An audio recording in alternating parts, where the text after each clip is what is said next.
যে কোনো কঠিন বিপদে সূরা ইয়াসিনের একটি আয়াত পড়লে সাথে সাথে আল্লাহর গায়েবী সাহায্য আসবে। আপনি অবাক হয়ে যাবেন যে কোরআনের কতটা পাওয়ার রয়েছে। এই কোরআন হচ্ছে মুমিনদের জন্য রহমত। এই কোরআনের ভিতরে সবকিছু আল্লাহ পাক রব্বুল আলামিন দিয়ে দিয়েছেন। যদি কখনো কঠিন বিপদে পড়ে যান তাহলে আপনি সূরা ইয়াসিনের একটি আমল করবেন।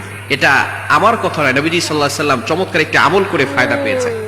নবীজি সাল্লাল্লাহু আলাইহি ওয়াসাল্লাম যখন কালিমার দাওয়াত দেওয়া শুরু করলো, ইসলামের দাওয়াত দেওয়া শুরু করলো, তখনই কিন্তু আবু জাহেল, উতবা, শাইবা, আবু লাহাব সবাই নবীর উপরে খেপে গেল।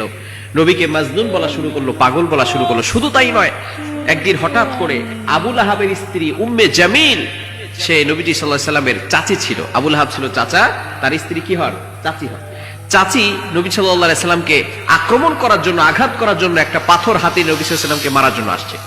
এমন সময় আবু বকর সিদ্দিক রাদিয়াল্লাহু তাআলা আনহু আর নবীজি সাল্লাল্লাহু আলাইহি ওয়াসাল্লাম দুইজন একসাথে দাঁড়িয়ে কথা বলছে। এমন সময় আবু লাহাবের স্ত্রী উম্মে জামিল আর কয়েকজন কুরাইশরা, কাফেররা, মুশরিকরা নবী সাল্লাল্লাহু আলাইহি ওয়াসাল্লামকে আঘাত করার জন্য আসছে। এমন সময় আবু বকর সিদ্দিক রাদিয়াল্লাহু তাআলা আনহুর কাছে এসে আবু লাহাবের স্ত্রী উম্মে জামিল বলতেছে, মুহাম্মদ কোথায়? আইনা মুহাম্মদ? আবু বকর সিদ্দিক রাদিয়াল্লাহু তাআলা মনে মনে চিন্তা করতে লাগলেন যে আমার পাশেই তো মুহাম্মদ সাল্লাল্লাহু আলাইহি ওয়াসাল্লাম আছে, কিন্তু আমি দেখতে পাচ্ছি, আবু লাহাবের স্ত্রী দেখতে পারে না। ব্যাপারটা কি? তার মানে হয়তো আল্লাহ তাআলা কোনো ব্যবস্থা করেছেন যার কারণে আবু লাহাবের স্ত্রী উম্মে জামিল আমার নবীকে দেখতে পারে না। আবু বকর সিদ্দিক রাদিয়াল্লাহু তাআলা আনহু খুবই বিচক্ষণ মানুষ ছিল। তিনি বললেন, মুহাম্মদকে তোমরা খুঁজে নাও, মুহাম্মদকে তোমরা খুঁজে নাও। তিনি কিন্তু বলেন না যে আমার পাশেই আছে। তিনি মনে করেছেন হয়তো আল্লাহ তাআলা কোনো ব্যবস্থা করেছেন। বোঝা গেল যখন আপনি কঠিন বিপদে পড়বেন তখন কিন্তু আপনি যদি আল্লাহর উপর ভরসা করতে পারেন এবং কোরআনের একটি আমলের আয়াতের আমল করতে পারেন, ইনশাআল্লাহ অবশ্যই আল্লাহর পক্ষ থেকে গায়েবী ভাবে সাহায্য আসবে। এবার আবু লাহাবের স্ত্রী উম্মে জামিল খুঁজতে খুঁজতে নবী সাল্লাল্লাহু আলাইহি সাল্লামকে পেলেন না, তিনি চলে গেলেন।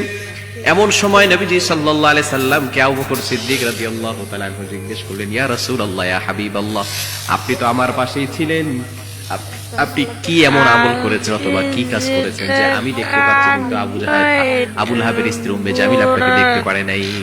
এবার নবী সাল্লাল্লাহু আলাইহি ওয়াসাল্লাম বলছেন, আমি কোরআন থেকে তেলাওয়াত করেছিলাম, আর কোরআন থেকে সূরা ইয়াসিনের 9 নম্বর আয়াত তেলাওয়াত করেছি।